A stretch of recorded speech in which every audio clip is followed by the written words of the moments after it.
You take that all day, won't you? Hello, everybody, whether you're here in the live studio audience or watching back in your room. My name is Jason, and as always, I have the honor of being your cruise host. Welcome to All Access Pass. I feel like a broken record because every single day I get to come up here with another one of our favorite groups, another one of these absolute legends, and say, please welcome the legendary Ides of March.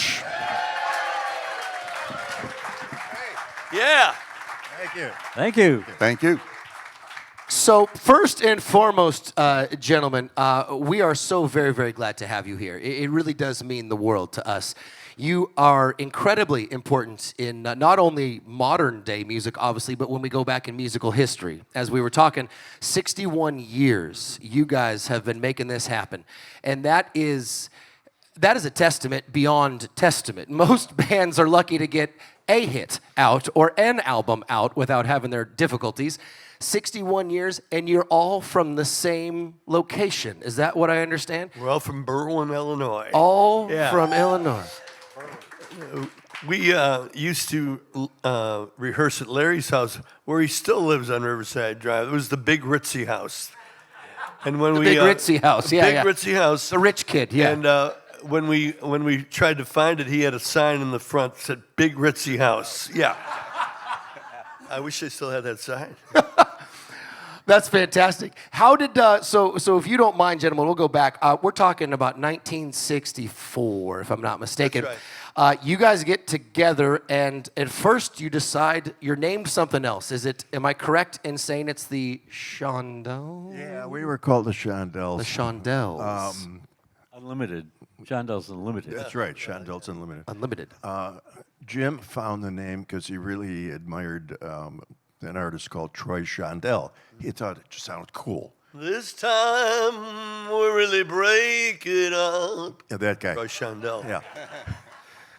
And you know why we switched. Yeah, we were working sock hops and all kinds of things like that. And then Tommy James and the Shondells were shooting up the charts. It's like, oh my God, we got to change our name. Panky, yeah.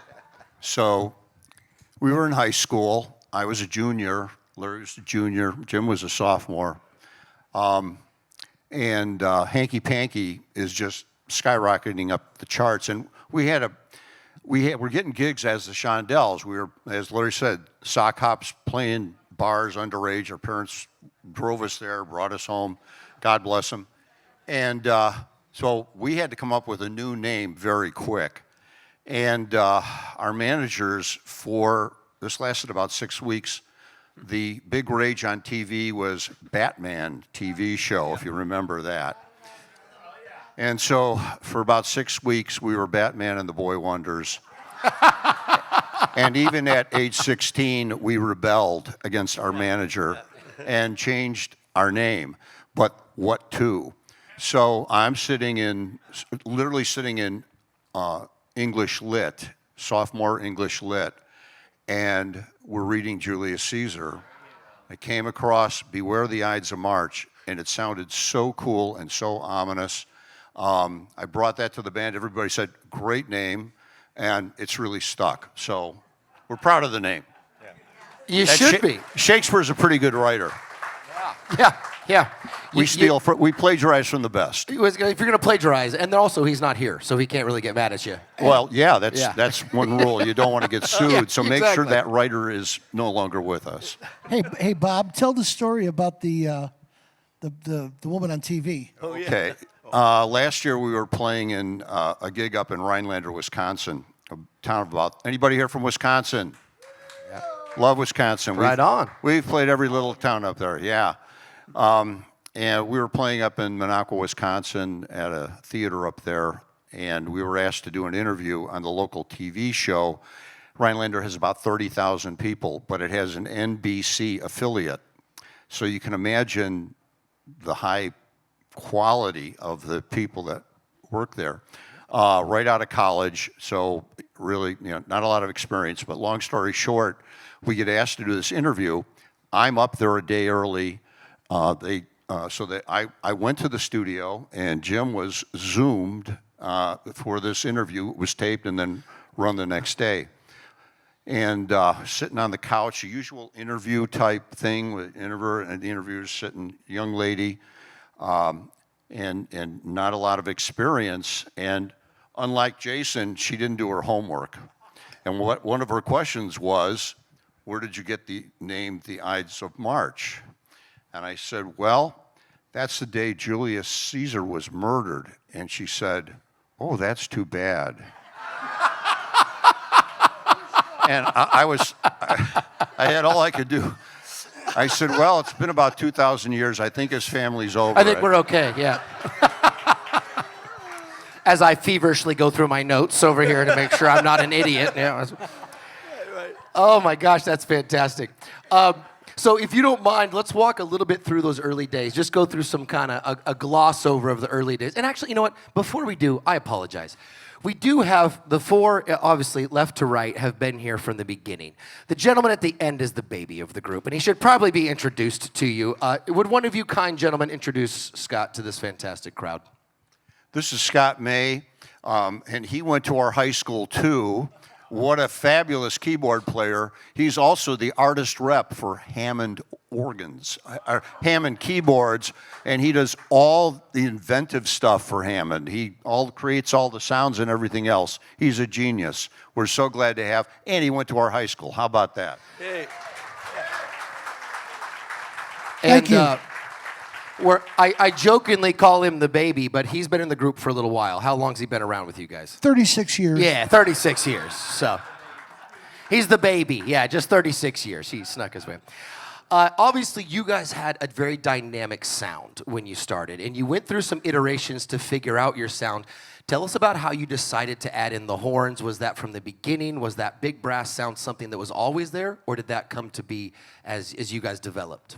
We actually started as a four-piece, and we did all the usual 60s harmony songs. We were the Hollies. We did everything by Mamas and Papas, and all the harmony groups, including the R&B groups of the era.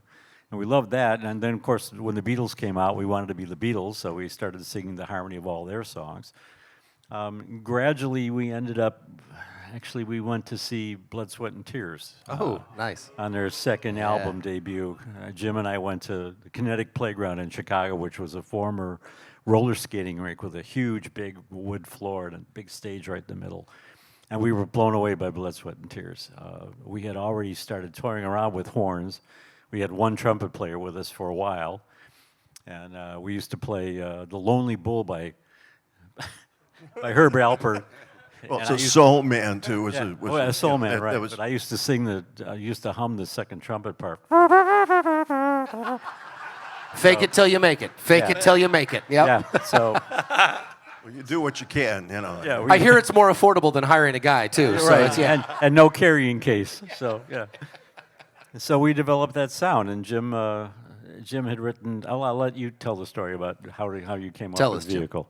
This is late 60s, right? When kind of the horns are coming in, and obviously Vehicle's 1970. But the taste of a hit in '66 with a thing called "You Wouldn't Listen," which was really our conflation of the Hollies meets Curtis Mayfield.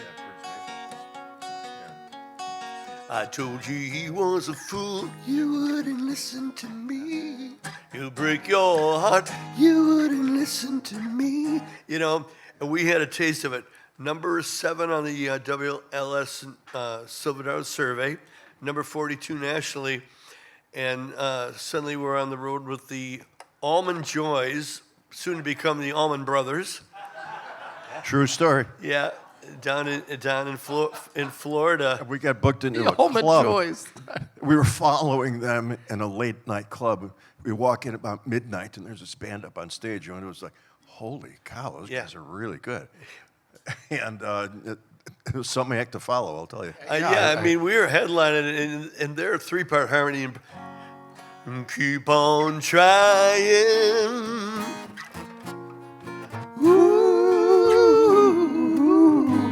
And we're going, oh, we'll never much better follow than that. Yeah. So you guys have the horns in now at this point. We're talking late 60s, early 70s, and obviously in 1970, Vehicle drops. Yeah. Let's talk a little bit about Vehicle. Yeah, well, that was our seismic shift, Yeah. you know. And I had broken up with this amazing girl, and then she broke my heart, you know, and I was like really bummed out, and I was touring with the Ides, and I was thinking they knew I was kind of down and out. Well, we took a break from the tour, and guess who starts calling me again? Okay, little Miss Culottes started calling me again. And she says, "It's not a date, Jim, but I'm going to Patricia Stevens modeling school, and you got a cool, that 64 Valiant's pretty cool. Can you drive me to modeling school?" I said, "Sure." I drive her to modeling school, drive her back home. Wait out there. Drive her back home. "Thanks, Jim. That was very nice." Shakes my hand. I go, Shakes your hand. "Let's do it again next." So about 3 weeks later, for the next 3 weeks, I was taking her to Patricia Stevens. And all of a sudden, You were working hard, Jim. Well, You were working hard, I was brother. working hard for nothing. And all of a sudden, I'm thinking, I started feeling a little resentful. I said, "You know, all I am really is your limousine service." "Oh, wait a minute. All I am is your vehicle, baby." Oh, man, light bulb time, you know. Yeah, thank you, Scott. He's always ready with the sound effects.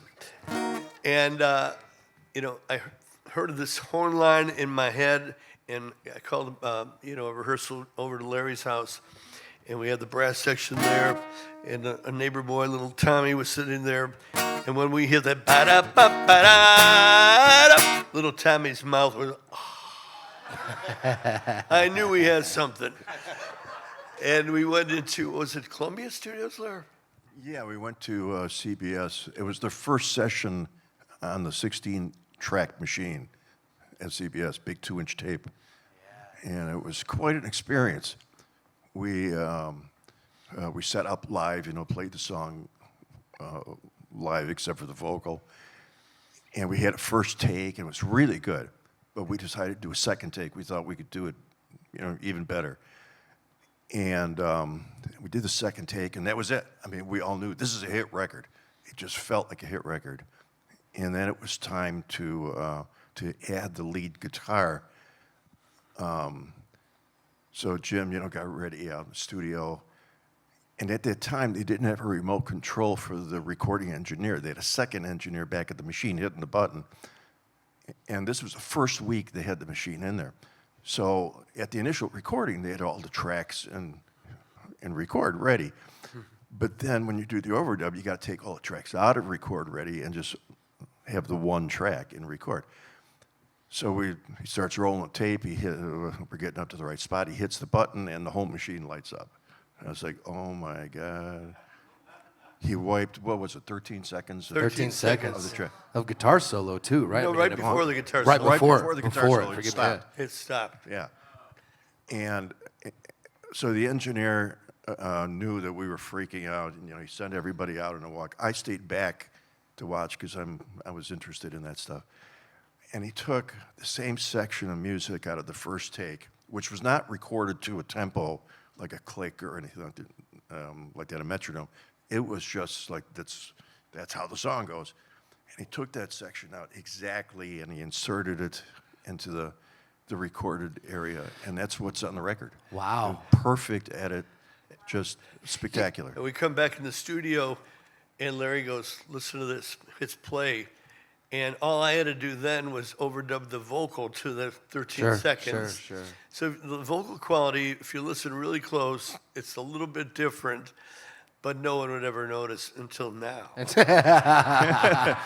Everyone's going back to their collection to find it, be like, aha! And this is back. This is back in the day when you had to use a razor to cut the tape. Sure. Yeah. Not just Nothing digital, no Yeah. AI, nothing like that. This is manually cutting the tape and inserting it, that section.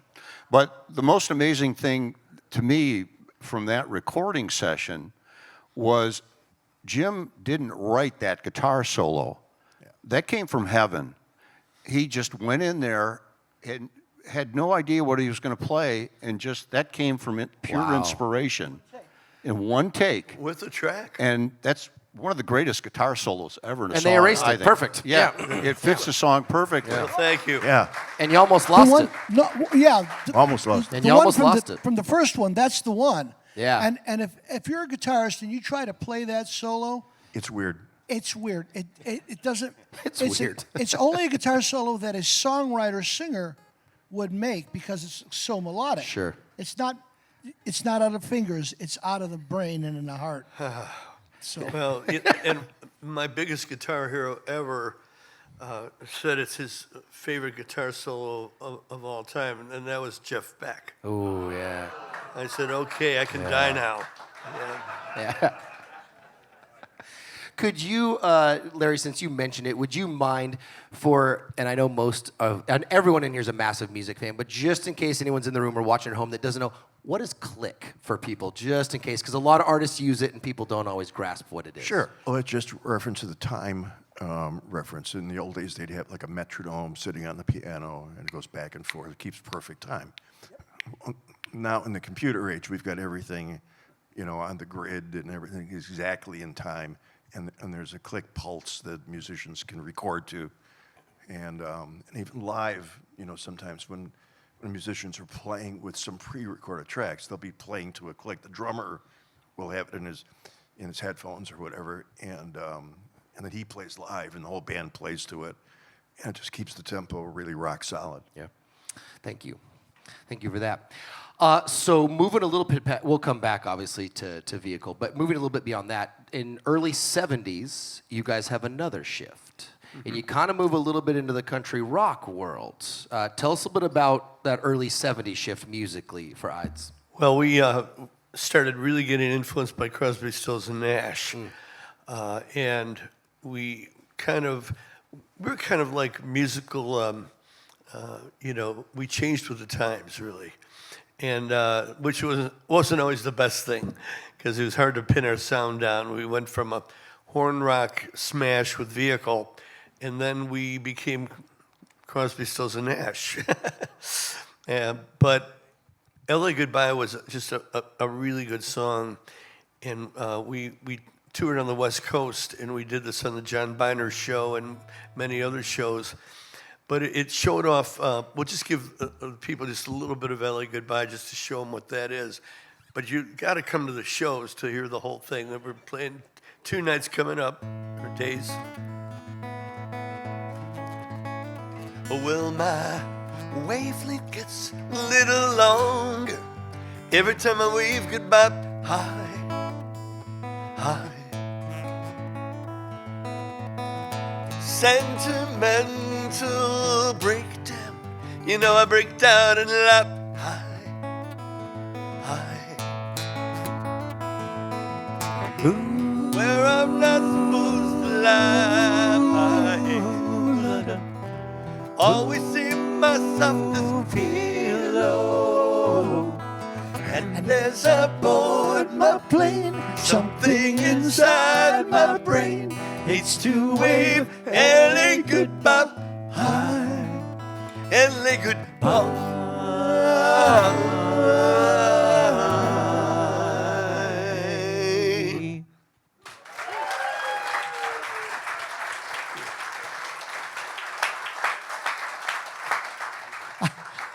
I have to break in for 1 second. When I joined the band, the first time I heard these guys warm up, I didn't sing with the band the first 2 seasons because they had heard me sing. Business The decision. first time I heard these guys, we were in a hallway somewhere, and they warmed up with that, and I loved the song when it came out, But when the first time, I just was like, oh my God. I had never heard that kind of harmony, organic harmony, and it just blew me away. And now that I get to sing in it, just blows my mind. But they've been like this forever. We don't turn his mic on, though. He doesn't know it. You didn't have to tell him that. Oh man. There's clearly something in the school lunches at that high school is what's going on. So let's talk a little bit about you guys toured with some of the biggest, some of the best, and you guys not only toured, but were incredible in your touring. You toured with Hendrix, you toured with Janis, you toured with Zeppelin, you toured with a lot of folks. Tell us a little bit about the heyday of the tours. We did several shows with the Allman Brothers. Yeah. In fact, one of our hero bands. Like I said, the first time we played was in '66 when they were the Allman Joys, and then we I can't get over that. yeah, it was awesome. That's so wrong. Right? I mean, you think of the Allman, that's so wrong. I know. We played with them at a place called University of the South, and it was a college campus. And we came on. We were always like the runner-up band, with the warm-up band when we were first getting out there. And we came on stage and played our hearts out because we always tried harder. And they came out after us, and we had a good reception. And they came out and they said, "You know, we ain't no show band. We just play rock and roll." So they were trying to recover from the fact that we had done so well. And you go, easy, Almond Joys. Right? Yeah. Hey, you all have a choice. But we played with them in the warehouse in New Orleans, which was a big old cotton gin warehouse with a stage set up real high, and they had bleachers kind of all around. And there was no air conditioning in the place. So they had a big ice truck out back with a huge bellows, accordion bellows up to a big window over the back of the stage. And they had a fan blowing cold air up that would waft out onto the crowd. I'm serious, that's what they did. That's technology. Huh? Yeah, that's amazing for a singer's voice. Yeah. So and that was, it was a big day for a big debut for us in New Orleans. Vehicle was well received there, and so we did a good show. But seeing the Allman Brothers in their home element was just incredible. Well, Chalmers comes to us from Berwyn, and Chalmers has a question, which is actually what I was going to ask, which was, is it true you guys actually blew Zeppelin off the stage one time? Wow. Well, that was the day I'll never forget because it was supposed to be an outdoor thing, but the weather was so bad. This was up in Calgary? Winnipeg, right? Oh, it was Winnipeg. It was the Man Pop Festival Man in Pop. Winnipeg. Winnipeg, Yeah. Yeah. And they had to move it indoors. Well, we're fine with anything. And we were used to bad PA systems and bad lights, no monitors. And, of course, the Allmans were not. Zeppelin. But like I said, it was Zeppelin, yeah. But we did the show of our lives. And we didn't care about the equipment or the lights or anything. We just went for it. And the Allmans, Zeppelin. thank you. Zeppelin came on, and they kind of did a hangdog set, and Page couldn't get his 12-string in tune, and they were like pissed at everything.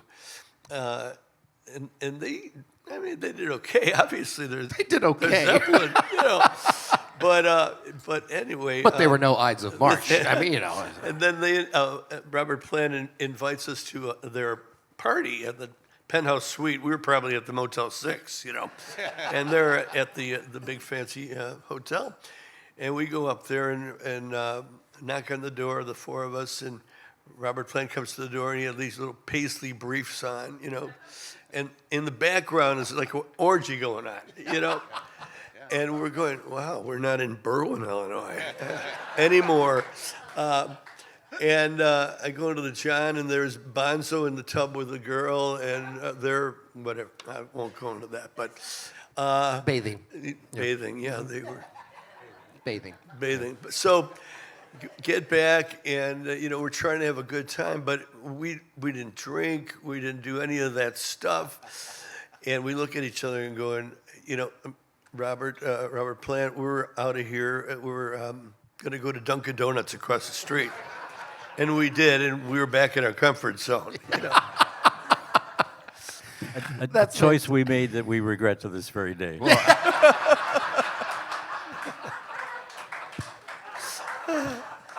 Good one. The next day, the newspaper had an article about the show and so forth, and it said the Ides of March, blew away Led Zeppelin. Essentially, I'm just paraphrasing, but that's essentially what it said. And we felt that, we were all on a high. We did great and all that kind of stuff, but we never saw that newspaper article. Years later, probably 40 years later, we were playing in New York at B.B. King, the Blues Club there, and in a nice place. We had a great show. we're signing autographs at the end. This guy comes up, he wants to sign, and I say, remember that show you guys did with Led Zeppelin? Oh yeah, I was there. I said, oh wow, yeah, it was really something. Yeah, you guys really kicked their ass. And well, we always thought that, He said, no, it was in the paper. Look, I'm the publisher of USA Today. Yeah. Wow. I'm going to pull a few strings and I'll get a reprint. He did it a few weeks later. It shows up. We got a reprint of the thing, and it proved it. Yeah, right? Yeah, not just a story. Decades later. Oh, how cool is that? Yeah. So that was our premiere hour and a half. And it's all been downhill. No, I'm just kidding. Jokes. Jim comes to us from Connecticut. How do you, either then or now, determine who you musically collaborate with? And maybe this is more towards you, Jim, as a writer. Obviously, not that you gentlemen aren't all writers, but Mr. Peterick, with all your illustrious history. How do you determine who you musically collaborate with, and how did you get working with Lisa McLaury? Wow. Great questions. A lot of it happens really kind of organically, but there's always like a Cupid in my life, even though the Cupid might have a long beard. And his name Cupid. is John Kalodner. And if anybody reads the Aerosmith book or anything, he's the guy with the wedding dress in the Pump video of Aerosmith. He's the guy that really took me under his wing. This is when I was just putting together Survivor, and he came out to Chicago to see Survivor. Just when we were a baby band, it was 1977. And Kalodner comes out, and we played for him in this. It was SIR, Studio Instrument Rentals, and we played him some of the new stuff, and he goes, "I'm signing this band." And we go to a great restaurant, and the rest is history, And I'll never forget John Kalodner. He's still around, but he's been a mentor for me even after that. He's the guy that put me together with Sammy Hagar. You asked me about collaborations and how things happen. 38 Special, those collaborations came along a little bit differently. Jeff Carlisi and Don Barnes comes over to the house when I still lived in LaGrange, and I'm sitting in the middle, and Don Barnes is here, and Jeff Carlisi is there, and we're, it's like a three-way blind date. We had never met, Yeah. And Jeff Carlisi looks on the wall, and there's a picture of the Ides of March, and he goes, "What are you doing with a picture of the Ides of March?" And I said, "Well, see the guy on the left? That's me." "You're in the Ides of March? You mean, hey, well, on the friendly street?" "Yeah, that's me." And so that we got a little more comfortable with one another. And I said, "Well, we got to write a smash hit. Mark Spector, your manager, is expecting a big hit." And I said, "Anybody got any ideas?" And Don Barnes is sitting to my right, and he says, "Well, I got a title." And so I got a title. I go, "Well, what is it?" He says, "Hold on loosely." I said, "Wow." I said, "But don't let go." "Oh, okay." And my brain starts going, "Okay, we got a title. What about you, Jeff? What do you got?" He says, "Well, I got this riff. It's kind of a Cars ripoff." I said, "Well, let's hear it." He goes.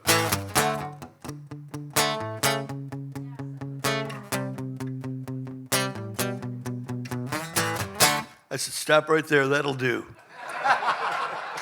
I can work with that. Yeah. Hell yeah. So I let him stay in the music room. I went into the bedroom, and I knew that I had the recipe for a big hit record, and I just started working, and I came up with the first line. "You see it all around you, good loving gone bad. And usually it's too late when you realize what you had."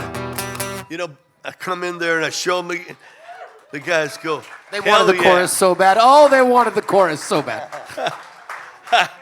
And Carlisi go, "How about it? My mind goes back to the girl I met long years ago, who told me off and running, man. And the rest is rock and roll history, baby. What do you mean maybe? Huh? I said, what do you mean maybe? It is absolutely rock and roll well, history, well, sir. It's that. one of the all-time greats. Thank you. Tell us a little bit about the writing process, if you don't mind. Tell us. I mean, writing is obviously it's very subjective. It's unique. Everyone kind of has their own system. Some people write. Some people write whether it's musically or written word as Right. an act of God. Others have to sit and really plug away at it. What has been your system, sir? Well, to me, the best songs come very quickly. You know, if I'm sitting with Don Barnes, it's like lightning, really. You know, after we wrote Hold On Loosely, he says, well, I got another title. And I go, what? Caught Up in You. I said, oh, my God. So caught up in you, little girl. Yeah, that's exactly it, man. And we just started, it's synergistic. You know, it's really hard to pin it down, but suddenly we were jamming it, and we had a demo of it that day. And do you prefer to have the lick before the lyrics, or do you like the music to match into your lyrics once you've written them? It happens all different ways. Both ways. I had the title "The Search Is Over" written and transferred into about a stack of notebooks. The search is over. I love the way that sounds. What's the search for, you know? And all of a sudden, you know, I realized I was in the car and I'm driving my car, and the melody came, the search is over, you were with me all the while. Hell yeah. And how can I convince you what you see is real? It all happened. So it started with a title that I didn't know what to do with, and it became that song. And I apologize, gentlemen. I got one more I got to ask. We can't get out. You mentioned so you just glazed over the fact that there was a Survivor group in there at one point. Yeah. And I mean, obviously, everyone on the planet, whether you are 6 or 60 or anywhere in between, knows Eye of the Tiger. Yeah. And tell us a little bit about Survivor and how Eye of the Tiger. And did you guys even know at the time? Did you know at the time that that was going to become what it became? Not at all, personally. You know, sometimes the easiest songs to write are the ones you, that couldn't be any good. Or, Sure, or because it's too just easy, right? Yeah. a throwaway or an album cut or something. Well, I knew it wasn't an album cut.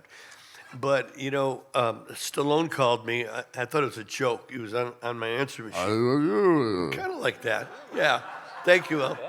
You need I'll subtitles. sample that. Yeah. And the answer machine, literally, say, hey, Jim, that's a nice answer machine you got there. Give me a call. It's Sylvester Stallone, you know. I go, yeah, right. And I keep sorting mail, you know. And my wife, Karen, says, who's that? I said, some joker doing a very good Stallone. Very good one. Very good. And Karen says something very loving, like, you idiot, you got to call him back. So I call him back. It was a 213 area code. This is a good sign. Okay, West L.A. He answers the phone, yo. And I go, another good sign. Yeah. Good indicator. I said, this is Jim Peter, because it's really Sylvester Stallone. He goes, hey, Jimbo called me Sly. You know, so here's a kid from Berwyn who loved the first and second Rocky. Loved it so much we named our cat Rocky after the first one. Anyway, he says, I got this new movie called Rocky 3, and I don't want to use that Gonna Fly Now song. It's a nice song, but I want something for the kids, something with a pulse. Can you help me out? I said, hell yeah. And he said, we're going to send you a rough cut of the movie, and I want you to write a song that's going to outlive you and me. I said, no problem, Sly. Great quote. Great quote.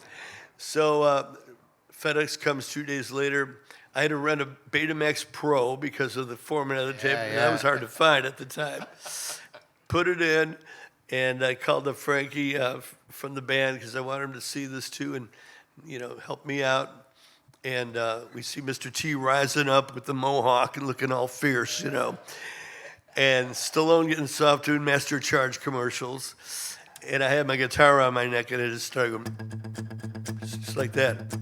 And I'm watching the pulse, I'm watching the punches, and I'm trying to coordinate the chords with the punches, and I just go.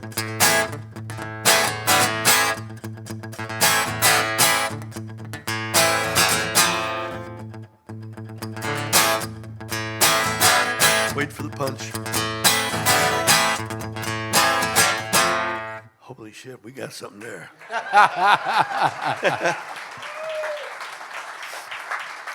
And I mean this with absolute affection, but you guys did create something that'll outlive all of us. Who knew?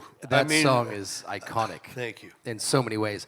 By the way, Please, sir. it just hit 1 billion streams. Billion with a B. With a B. Spotify, yeah. B, because a million is not enough anymore. A billion streams. It was crazy. Well, but I do want to add, though, I mean, in terms of Ides, you guys had, it's always interesting to me, so I'm very fortunate to do this for a living, and I was sitting with the gentleman who wrote Lion Sleeps Tonight. I was sitting with those guys, and we were chatting and having just a wonderful, and Jay Siegel is a wonderful friend of ours. He's just a wonderful guy. And he had something similar to what you had.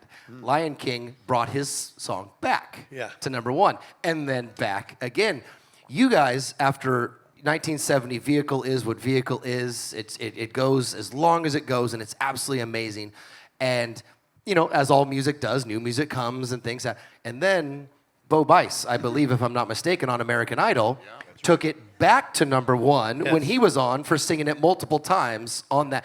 Tell us what that reception was like and how it was to all of a sudden for you guys have that come right back at you with a #1 song. I was in Nashville doing some songwriting, and I'm going down the elevator, and I get a call from Mike Borch. I go, "What's going on?" I said, "I'm on an elevator." He said, Get back to your room. There's this guy that looks like Jesus Christ, and he's singing our song." I think it is Jesus Christ. I wanted to see that. He's risen from the dead.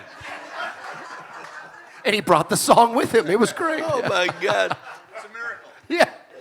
Well, he nailed it, man, and you know, he did such a great job. And I was just talking to him a couple of years ago, and he goes, "Man, I feel really bad because I really got those lyrics all messed up."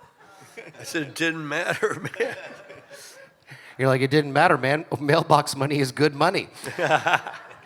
Rob from Norton, Ohio says, of all the songs you guys have written, are there any songs that you have that stand out as your individual favorites? Jim, we'll start with you and we'll move down the list. Okay, well, for me, how can I convince you what you see is real? Who am I to blame you for doubting what you feel? I was always reaching. You were just a girl I knew. I took for granted the friend I have in you. I was living for a dream, loving for a moment, taking on the world. That was just my style. Now I look into your eyes, I can see forever. The search is over. You were with me all the while. That's my favorite. Gorgeous. Thank you. Gentlemen, whether you wrote on them or whether they're a part of Ides or however you came about, and what are your favorite songs in the catalog or your own catalogs? Yeah, please. Well, we mentioned it before, but I'd have to say "L.A. Goodbye" was one of my favorite ones from the Ides catalog. We also have a whole slew of new stuff that's come about in the last 5 years. And we were just talking about it the other night at dinner, and we listened to the stuff we created just a few years ago. It's hard to fit all these songs into a set because people want to hear the older hits and so forth. So every once in a while, we'll stick one of the new ones, you know, in the set. And they're really good. We're going to have our good friend Kathy Richardson join us on stage at our first show, the evening show on Wednesday. And there's a song called Blue Storm that Jim wrote, and we invited Kathy to guest with us on our album that we released 5 years ago. And she kills it. So she's a monster. Yeah. She's the lead singer for Jefferson Starship. Yeah, Just in case on this tour. And Kathy's from our hometown. We've known her since she was that There's big. something in the water. We're talking about it right now. We got to know what's in the water here. Suburbs of Chicago. Clearly, yeah. Yeah. Please continue down, gentlemen. So she's going to sit in with us Good. Wednesday. Oh, Go ahead, Mike. fantastic. So be there. Yeah. I don't know. There are many, many songs that we just come together and write kind of together. Jim usually has a seed of a song, and we start playing, and we put parts to it that we feel in our head, and it usually gels pretty well. So we all kind of participate in the songmaking process. Early on, Jim and I would sit in his driveway in his white '64 Valiant. You were the other girl. Yeah. Well, no, I Yeah. was. We weren't close.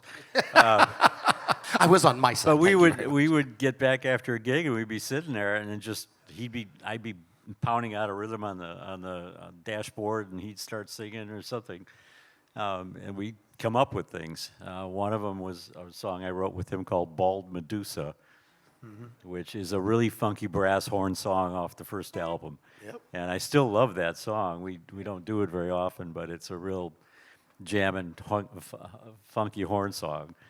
And recently I wrote another one with him called "This Miracle." Yeah, that started with a drum groove that he played on the kit for me, and I just started playing along.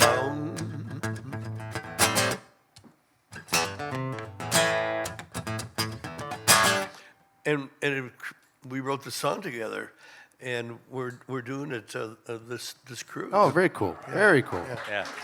Very cool. Please, Larry. However, I mean, nothing However, nothing beats "Surges Over" in my mind for thank the you. beautiful, the lyrics and the melody and the meaning behind the song. Burt Bacharach met Jim and said, "Search is over. What a song!" What a song! And I said, I can die take now, that. Bert. Yeah, you take that, right? He was my hero. Oh, that's I wonderful. have to agree with him. Yeah. That's wonderful. Please, sir. Okay.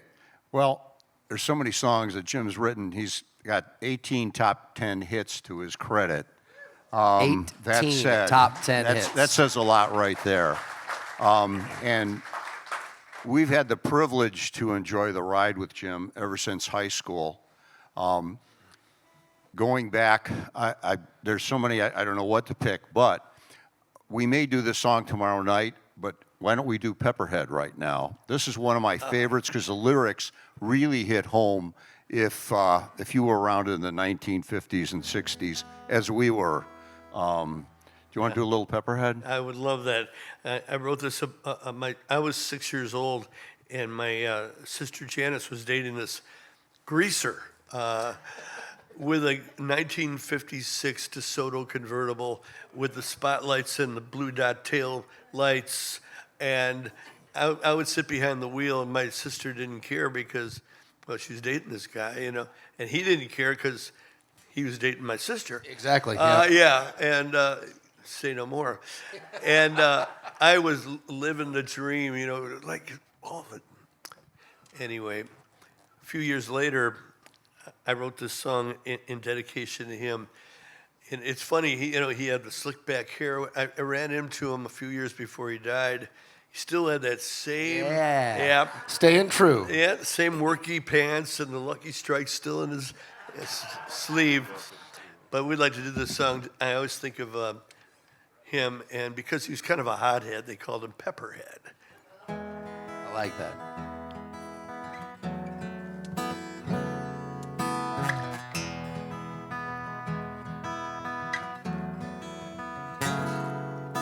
He drives his blue DeSoto down the main drag at dark. He wears his leather jacket like a Purple Heart. 'Cause he's living back in 1959. They call him Pepperhead. He's a friend of mine. We used to idolize him back when we were kids. We had to walk and talk just like the Pepper Kids. But years went by and we all changed with time. But now the Pepperhead, he's still doing fine. Back in 1959. So don't change your style, 'cause in a while the world will come around. to the ways that he could never quite let go. So I saved my dice and my 45s, and someday we will fly through the town at sundown, Pepperhead and I.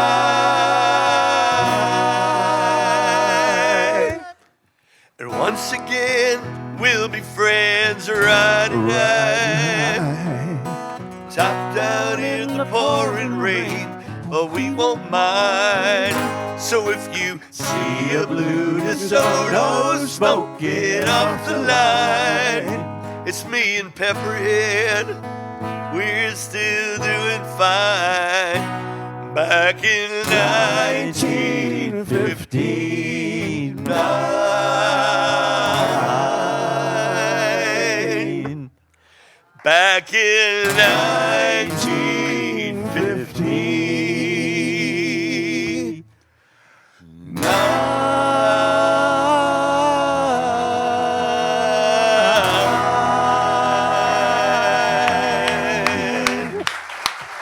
Yeah. There you go. Wow. That's very special, gentlemen. This is very special, the fact that you're sharing your music in this very unplugged and acoustic way with us. And I know you're not all ready for a show in the whole 9 yards. And musicians in general, and I know as fans you know this, it's not easy, especially when you walked on board today, to just walk up and sit down cold and start singing some of this music. So huge testament to all of you gentlemen for doing this with us. Thank you. Before we let you go, and I want to let you go, I know we got some stuff to get you to. There's one very, very important question here, and it's from Denise Brindley from Keowak Island in South Carolina. Did I say that right? Keowak? Or Keowak? Kiowa, no K at all. Spell it phonetically if you're going to give it to... I'm joking. Kiowa, thank you for correcting me. Kiowa Island, forgive my ignorance. Jim, why are you not dyeing your hair purple anymore? Yeah.